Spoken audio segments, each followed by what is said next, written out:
सदाशिवसमारम्भां शङ्कराचार्यमध्यमाम् अस्मदाचार्यपर्यन्तां वन्दे गुरुपरम्पराम्।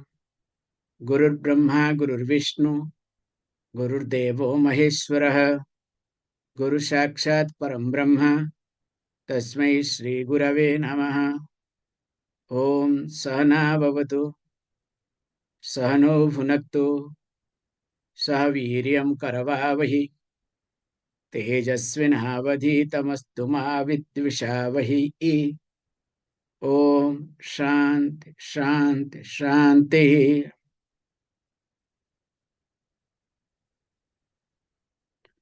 ॐ पूर्णमदः पूर्णमिदं पूर्णात् पूर्णमुदच्यते पूर्णस्य पूर्णमादाय पूर्णमेवावशिष्यते। ॐ शान्ति शान्ति शान्तिः। Let us look at the first verse. ॐ ईशावास्यमिदं सर्वं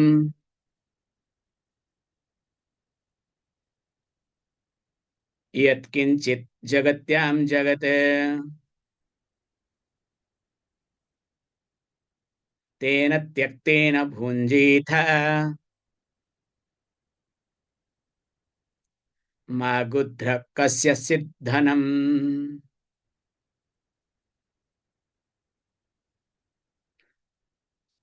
In the last class, we were discussing about Shanti Mantra, Purnamadaha Purnamidam Purnat Purnamudachyate. Because the Shanti Mantra that we saw, it was not a mere prayer like any other Upanishads, like emotionally, but this prayer was more cognitive prayer. So one needs to have cognitive shift. And the whole teaching is all about cognitive shift. Sometimes this cognitive shift translated or expressed as intellectual. So there is a very fine tune. So wherever anybody says intellectual with reference to Vedanta, and if they talk positive way, so you have to take it as cognitive. However, here, verse number 1, we have already discussed, introduced, so let us go straight. Actually, the verse number 1 and 2 is the essence of the entire teaching, including this Ishavasya Upanishad. Because if we look at this verse carefully, that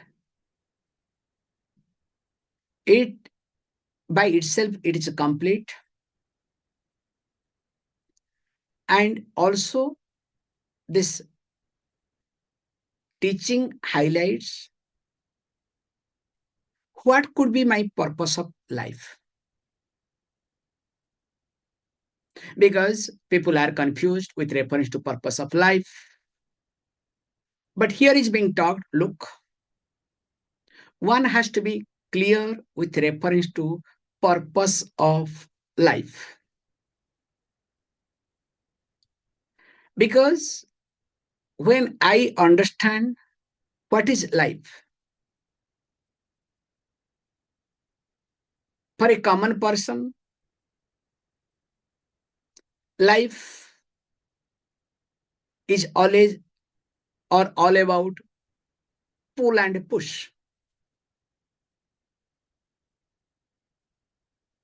But here we use very carefully that when a common person's life is all about pull and push, because of which the person feels bound, there is a bondage. Also, the person looks for freedom. In fact,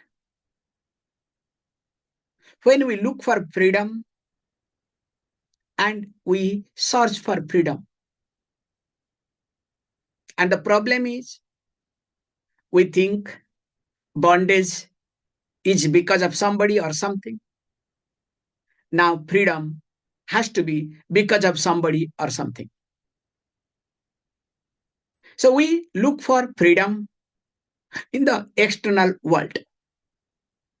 Whereas this verse very carefully, we'll be talking this and next one, especially we'll be seeing two together today, that Vedanta is not interested that one should look this freedom in the external world. One has to be very clear and careful that this is something concerned with me, how I relate with the world. That's why this mantra starts with Om Īśvara-vision idam sarvam yat kincha jagatyam jagat iti. So idam sarvam jagatam. So if you look at idam means this, sarvam entire. So this entire jagatam. So jagatam means here this moving world especially, that which keeps changing, and yat kincha, whatever, what he says, jagat, jagatyam, jagat, this, that which keeps moving in this world or that is being experienced. Remember, Īśvara-vision iti. So when he says Īśvara-vision, Vasya means that which is pervaded. So that means it is covered, it is pervaded. So that which is pervaded by whom? Isha, Isham iti, by the Ishvara. Now, this is what one need to understand. As I said, there has to be a cognitive change. If we try to understand anything, now, if you see this specs, now we can say that this space is pervaded by plastic. Do you agree or not? This specs is pervaded by plastic. Then what does mean this word pervaded? Is it covered by plastic? Because this is the cognitive change. It is not intellectual change, okay? So problem with us is we look at intellectually or emotionally. So to understand this concept that it is pervaded by plastic, the specs is pervaded by plastic. So what does it mean? We have to bring Karya kāraṇa sambandha. So this specs is called Karya. Is it correct? Is a product. So being a product, it must have Karanam. It must have cause. Now, in Karya, please understand, there is Karanam. So in product, there is what? Cause or not? Now tell me, where is not plastic in the specs? In fact, the specs is indeed plastic. Can you see this point? The specs is indeed plastic. There is nothing called specs. It is just a nama and rupa. Because of its usage a form, I call as specs. Now, if this is broken, a small piece, do you know what you will say? Now changes. Now, if you try to look from specs standpoint, what we call as karya prapancha drishtya. Now what happens? Now you have a different approach. So what is that approach? That this side of specs is not good, that side is better. In fact, there is some issue here. Other specs has got better view. So from karya standpoint, or you can say karya prapancha drishtya, you start seeing limitations. Whereas when you start looking from the standpoint of kāraṇam, kāraṇa prapancha drishtya, or you can say here kāraṇam is what? Īśvara-drishtya, Īśvara-buddhya, or you can say plastic buddhya. Now tell me, anything and everything that you see, the plastic world is nothing but plastic. Is it clear? So now we need to shift from karya drushti to karana drushti. And that is what cognitive shift. We do that. We are very capable of shifting, especially when you go to shopping mall. When child is crying for something, mother doesn't bother. So mother has got another drushti. Okay. So when mother is stuck in somewhere, father doesn't bother, because father has got another drushti.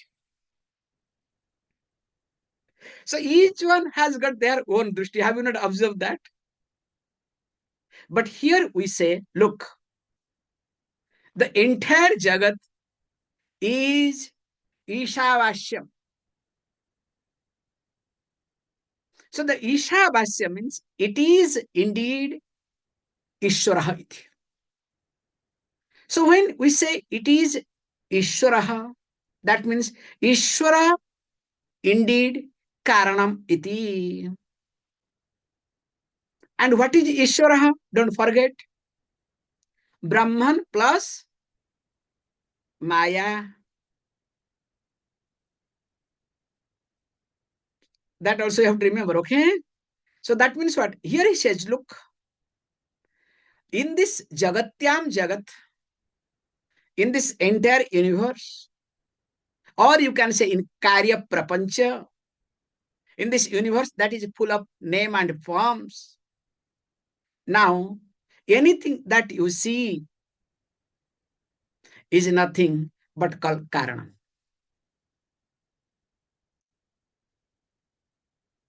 So that is what we use this word. Kāraṇam eva karya rupena bhati. The kāraṇam, the cause alone, illumines or shines or appears in karyam, in the product.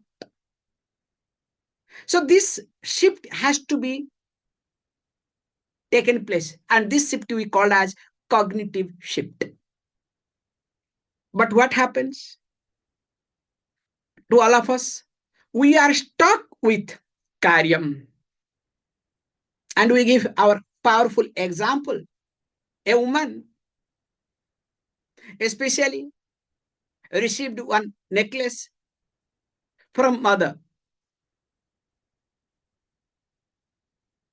Now discovers it is not usable. Still will hold on, because it is not mere necklace. Mother's memory is involved. In fact, it is mother's gift. It is called as karya and its impact. It's association. Now, same woman takes this necklace, goes to a goldsmith. How does the goldsmith will look? Will the goldsmith look at as a necklace, as a carrier? The person will straight I put it, will try to see what is how much percentage gold, whether it's 18 karat or 21 karat or 24 karat or whatever. And based on that calculation, take this money and get out. So this goldsmith, what sort of buddhi he has? So his buddhi is kāraṇa buddhi, not karya buddhi. And that's why he doesn't have any issue with reference to necklace. Sorry. He has a problem with other things, okay? That we'll see. So take this much example. Don't stretch too much, okay? So how that happens? Now he says, look, we have to think always cause alone, in and out the effect, in and through the effect. So wherever you see karyam, there is karanam. Without the presence of karanam, there cannot be karyam. That's why you don't have to look for Ishvara. Because if you start looking for Ishvara, then that means you don't understand what is Ishvara. Now, what will happen when you start shifting this vision from karya to karana? So I was looking at, we can look at. So karanam has got 4 points, karyam has got 4 points. So this 4 type of shift takes place. That is what called cognitive shift. So what is karanam? What are the characteristics? You can see these are the features. One is called, karanam is called ekam. So ekam means one, non-dual. So karanam happens to be saram, essence, substantial, real. Also nityam, eternal, stable. Satyam, truth, means independently exist. So independently existence is called satyam. Don't say satyam means truth, okay? So depending you call truth. It doesn't work. So that's why before giving a name on something, you have to understand what does the name mean. So satyam means that what we call commonly truth. It is called independently existent. Whereas when you look at karyam, just opposite of 4. So previously we saw ekam, saram, nityam, and satyam. Now you need to add a everywhere, okay? So ekam, e becomes anekam, okay? Instead of ekam, anekam means many, plural. So saram, asaram, non-substantial. Nityam becomes anityam, impermanent, permanent. Satyam becomes asatyam. Don't bring mithya, okay? Asatyam, dependent, or you can use the word mithya also. Bit better to word satyam or satyam. Now, when you start looking at karya, so karya buddhi forces you to dwell upon anekam, many, dwell upon asaram, non-substantial, dwell upon anityam, impermanent, and of course, asatyam, dependent. Whereas the shift when it takes place, it goes to ekam, one, saram, substantial, nityam, eternal, and satyam, independently existent. That's why we say what? This shift has to be, carefully shifted. How it happens? Please understand, while shifting the vision or doing this cognitive change, you don't have to change anything. We have a beautiful example. Swamiji used to give this example regularly. Like you have a cardboard chair. Suppose a chair is made up of cardboard, nicely designed, minutely, very light, decorated, fantastic.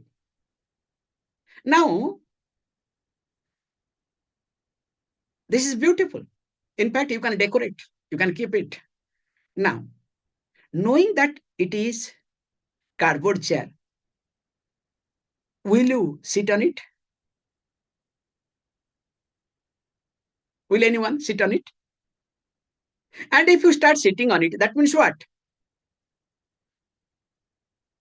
There will be only problem. Unless you have some emotional issue.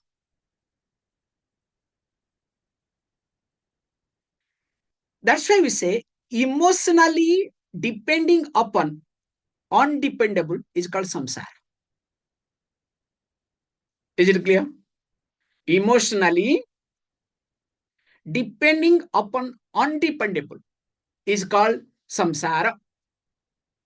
That's why you don't sit, because you know that this cardboard chair is nothing but undependable. And if you have so much trust in it, of course, you know what is going to be the result. So also, what we do in our day-to-day life, we start depending upon people, those who are unstable, like unstable cardboard chair. We depend upon unstable relationship.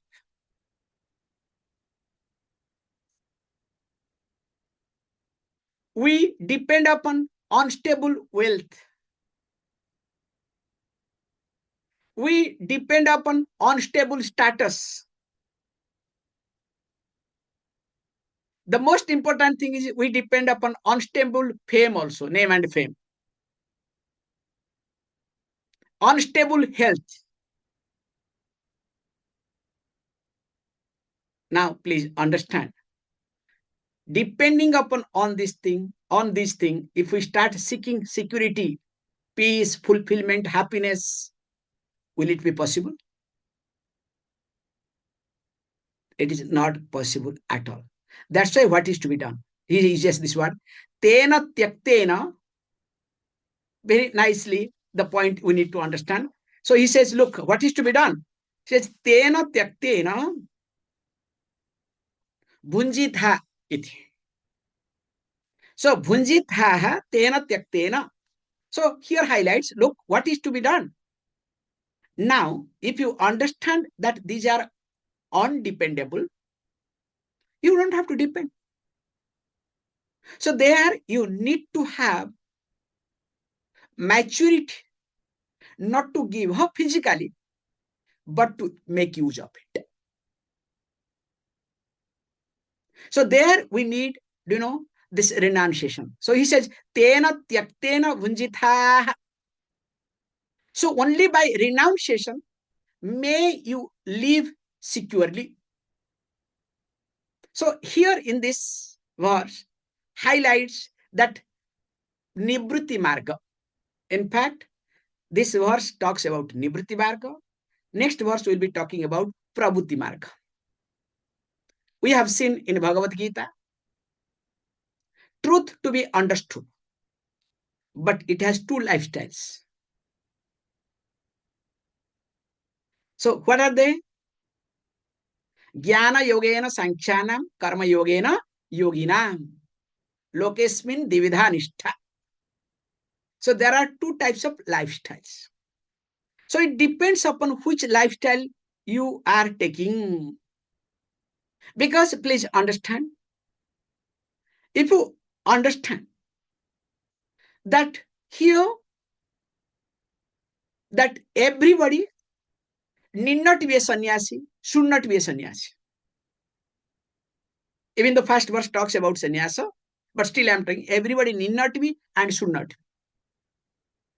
Because there are many things to look at.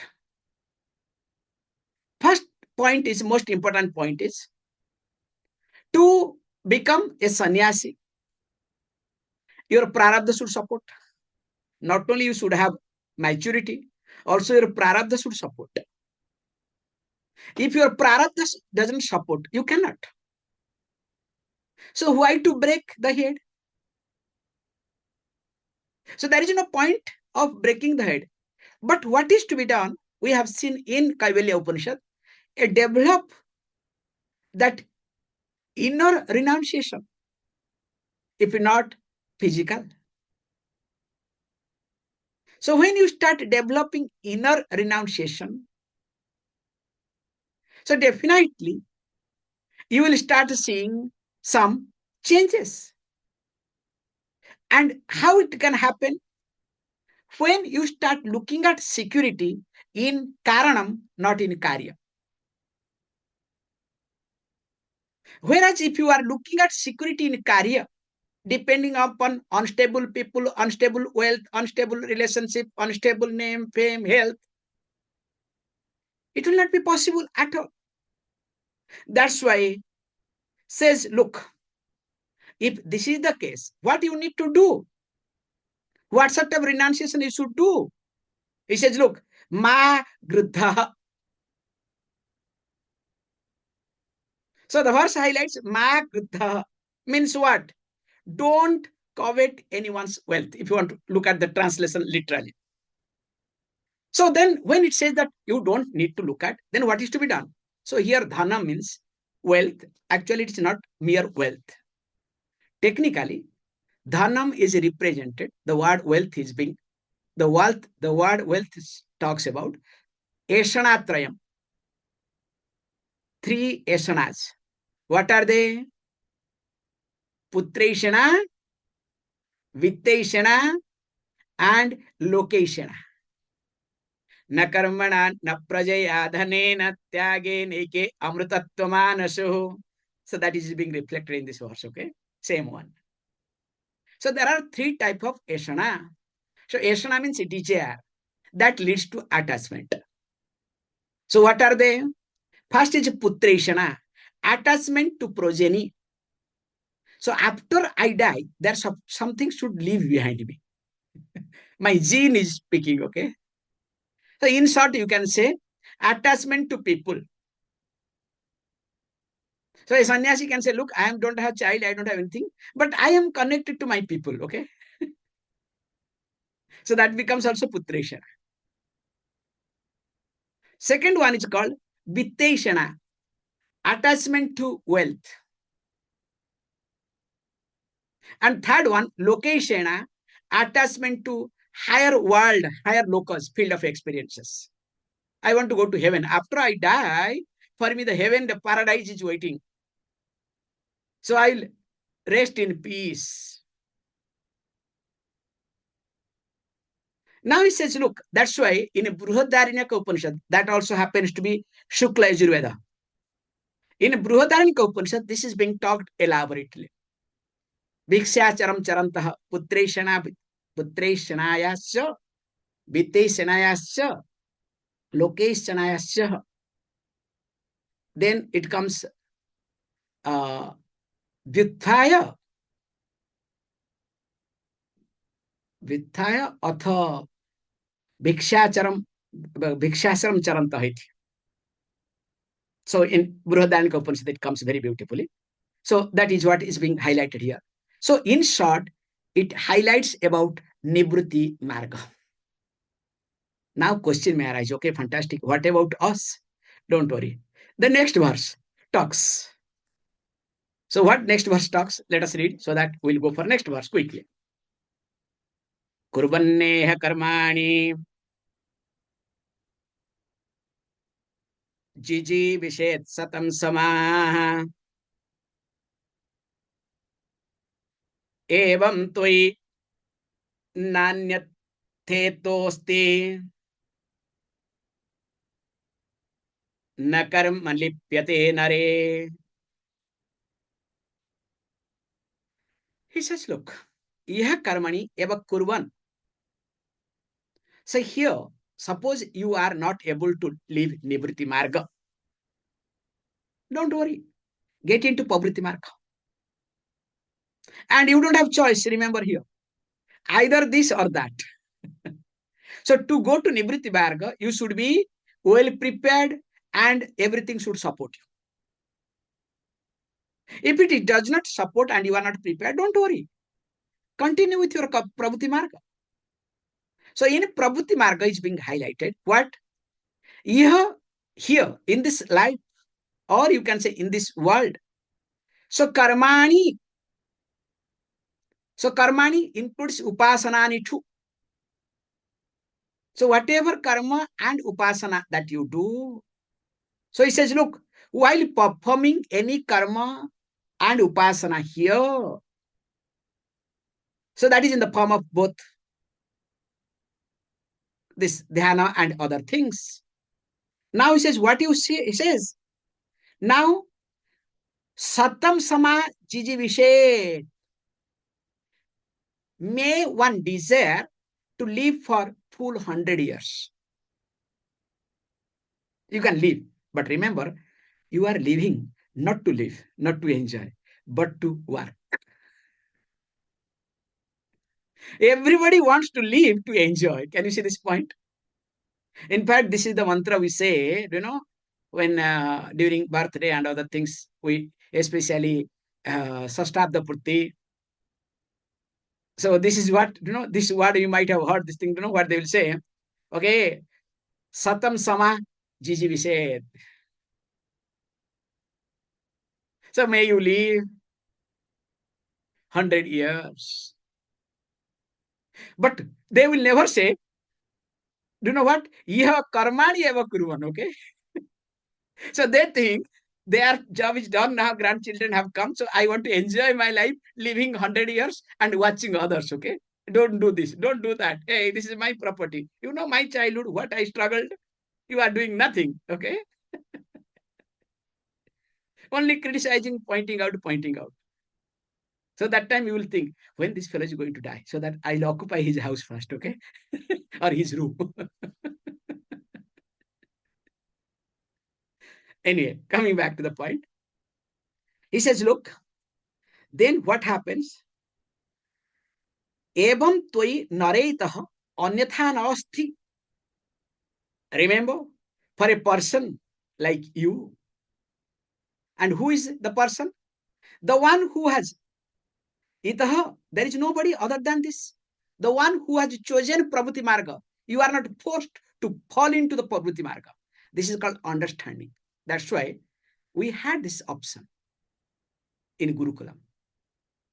When we study, after studying, the brahmachari has got a full right to choose whether to come to Nivritti Marga or Prabhuti Marga. To get married and continue or to continue in the ashram. But most of the time what happens? People are forced and stuck. You understand? So here is being highlighted, hey, for a person like you who has chosen Prabhuti Marga. So when you have chosen Prabhuti Marga, do you have any other choice? Once you have exercised, better to go ahead. You cannot. Anyatha navasti. Anya pantha navasti for you. There is no other way to look back. Why? The most important thing is you want to escape. Why? You think karma is painful. Hey, why? He says, look, yena karma na lipyate. You are someone. When you are doing any action, that action is not going to bind you because you know karma is not going to you fulfillment satisfaction. And you are doing karma as karmanishtha. It is a commitment for your chitta suddhi or for your jnananishtha. That's why in Bhagavad Gita, Lord Krishna says what? Even though there is nothing to achieve for me, I can relax. But still I am engaged, that too ghora karmani, not ordinary karma. Like yuddha, like war. In ghora karmani, I am being engaged. Because what else to do? Because I have chosen, because of all of people, this marga called pravritti marga. So when I have chosen pravritti marga, what choice do I have? That's why whatever I have chosen, I must go ahead with that. We'll see next verse, the explanation of this first verse. Om Om Purnamadah Purnamidam Purnahat Purnamudachyate Purnasya Purnamadhaya Purnameva Vashishyate. Om Shanti Shanti Shanti. Thank you, all of you.